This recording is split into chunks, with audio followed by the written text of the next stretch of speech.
Alhamdulillah, wassalatu wassalamu ala rasulillah wa ala alihi wa sahbihi wa ala ma ba'd. Honorable Sheikh, Dr. Abu Abdullah, Abdurrahman, Al-Omaisan, may Allah preserve and protect him for us. Hafظه, Allah started by saying that we are in the month of Allah, the month of Al-Muharram, which is the noble month. Allah subhanahu wa ta'ala has made it a noble and a virtuous month. Allah subhanahu wa ta'ala ascribed it to himself. Likewise, Allah subhanahu wa ta'ala made it one of the sacred months about which Allah subhanahu wa ta'ala said, what means do not wrong yourselves in them. Allah subhanahu wa ta'ala made this month a virtuous and a sacred month, and Allah subhanahu wa ta'ala made in this month a day the fasting of which is the forgiveness and the means for the forgiveness of the previous year's sins. The day of Ashuwraa, the 10th day of the month of Al-Muharram, which is tomorrow, and today we are in the 9th day, and tomorrow is the 10th day of this month. The Messenger sallallahu alaihi wasallam, he used to fast this day, the day of Ashuwraa. The people of Quraysh in the pre-Islamic era of ignorance used to give nobility and honor to this day, and they used to fast it. And the Messenger sallallahu alaihi wasallam used to fast it. And this is one of the things that they remained upon the truth in regards to the fasting of this day. And when the Messenger sallallahu alaihi wasallam migrated to Medina, the Messenger sallallahu alaihi wasallam, he saw the Jews likewise fasting this day. And he asked them, why do they fast the day? And they mentioned to him that this is a noble day, this is a virtuous day, a day in which Allah subhanahu wa ta'ala saved Musa alayhi salam and the children of Israel from Pharaoh and his people. And the Messenger sallallahu alayhi wasallam, he said, we have more right over Musa alayhi salam. And so he sallallahu alayhi wasallam, he fasted it, and he commanded the people to fast it, and it became obligatory to fast the day of Ashuwraa. And then when Allah subhanahu wa ta'ala legislated and obligated the fasting of the month of Ramadan, the fasting of the day of Ashuwraa became no longer an obligation, but rather a voluntary and an excellent voluntary action. And so the Messenger sallallahu alaihi wasallam continued to fast this day, and he fasted along with it, or he mentioned if he was to live to next year, that he would fast along with it the 9th day, as to be different from the Jews. And he sallallahu alaihi wasallam, he passed away and he did not get to fast the next year. And so it is recommended and it is legislated to fast along with the day of Ashuwraa, another day next to it, either the 9th, which is today, or the 11th, which is Sunday. It became legislated and recommended. And if one fasts the day of Ashuwraa by itself, there is no harm. And the Messenger sallallahu alaihi wasallam was asked about the fasting of the day of Ashuwraa, and he sallallahu alaihi wasallam, he said that he hopes that the reward for it from Allah subhanahu wa ta'ala is for the forgiveness of the sins of the previous year. And so we have more right over Musa alayhi salam, and the people of Islam, and the people of truth, and the people of Sunnah. They have more right, and they are more worthy of the prophets and the messengers of Allah, and over the righteous people, the people of righteousness and the people of steadfastness upon the religion of Allah. The people in regards to the day of Ashuwraa have divided upon 3 groups, somewhat extreme, such as the Jews and those who imitate them. The Jews, they made this day as a day of celebration. They made it a day of celebration. They exceeded their limit. They did not merely fast it as Allah subhanahu wa ta'ala legislated. Just like Musa alayhi salam, he used to fast the day of Ashuwraa as in the hadith. However, they went extreme. So they went beyond fasting the day to making it a day of celebration. They make it a day of celebration where they make feasts and they wear the best of their clothes, and other than that, from the different forms of celebration. And some people imitate them and make this day as a day of celebration, just like the Jews did. And on the other side, the other group that went extreme are those who became negligent of it.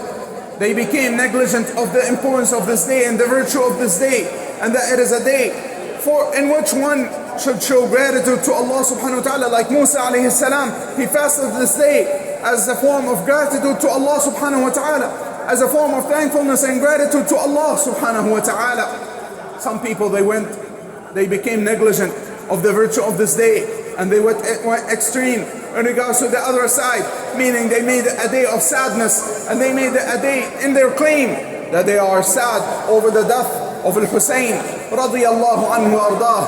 And we have more right over Hussein radiyallahu anhu and all of the companions in the household of the Messenger sallallahu alayhi wa sallam.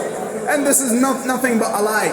They lie and they claim that this is a day of sadness, and they show things and they do things which are impermissible. They do things that bring the anger of Allah subhanahu wa ta'ala. They cry out loud, and they beat themselves, and they rip their clothes, and they hit themselves, and so on and so forth. Of all of those sins, the Messenger sallallahu alayhi wa sallam, he mentioned that he is free from one who beats himself.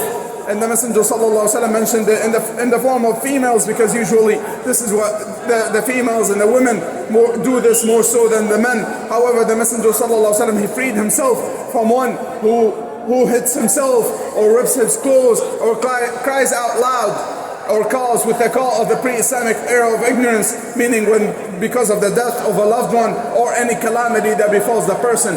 And likewise, the Messenger sallallahu alaihi wasallam, he mentioned the one who screams out loud and hits himself and rips his clothes and so on and so forth because of a calamity or sadness for the death of a loved one, that he will come and he does not or she does not repent to Allah subhanahu wa ta'ala from it before she dies, then she will come on the day of judgment. She will be resurrected on the day of judgment wearing clothes under lower garment of melted copper and steel, and upper garment of fleas or lice. And this is the torment and the punishment of Allah subhanahu wa ta'ala for screaming out loud. So she will come on the day of judgment. If she does not repent to Allah subhanahu wa ta'ala from it, she will come on the day of judgment with the addition of being in the hellfire. She will be punished and tortured with such torture, so that she would scream from her pain, from her pain and from the torment, just like she screamed in an impermissible fashion, in an impermissible way in the worldly life. Make them quiet. نعم. Make them quiet. نعم جزاكم الله خير. نرجو من الإخوة بارك الله فيكم من خفض الصوت بارك الله فيكم.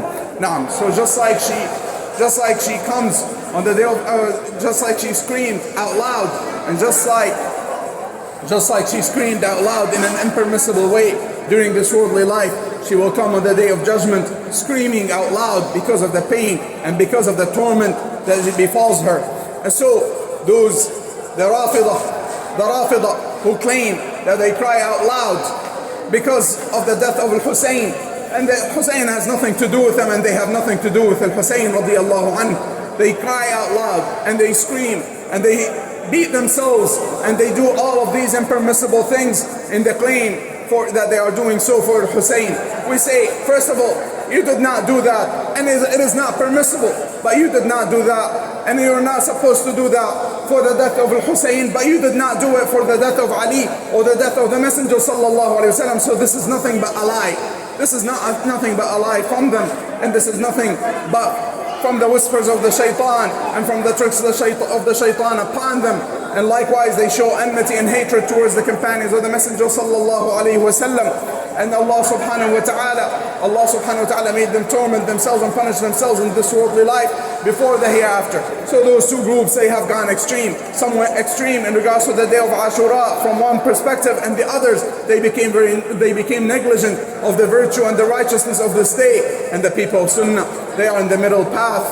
They are moderate, they are in the middle path. They make it a day of fasting, just like the Messenger sallallahu alaihi wasallam and his companions did. May Allah be pleased with them. So they are moderate in regards to the religion. And so this is a single day. It is an easy day to fast. So it is upon us to be diligent in fasting this day. The Messenger sallallahu alaihi wasallam, as in the hadith, he was not diligent in regards to the fasting of any day other than the days of Ramadan, besides the day of Arafah, more so than the day of Ashuwraa. So we should be diligent in regards to the fasting of this day.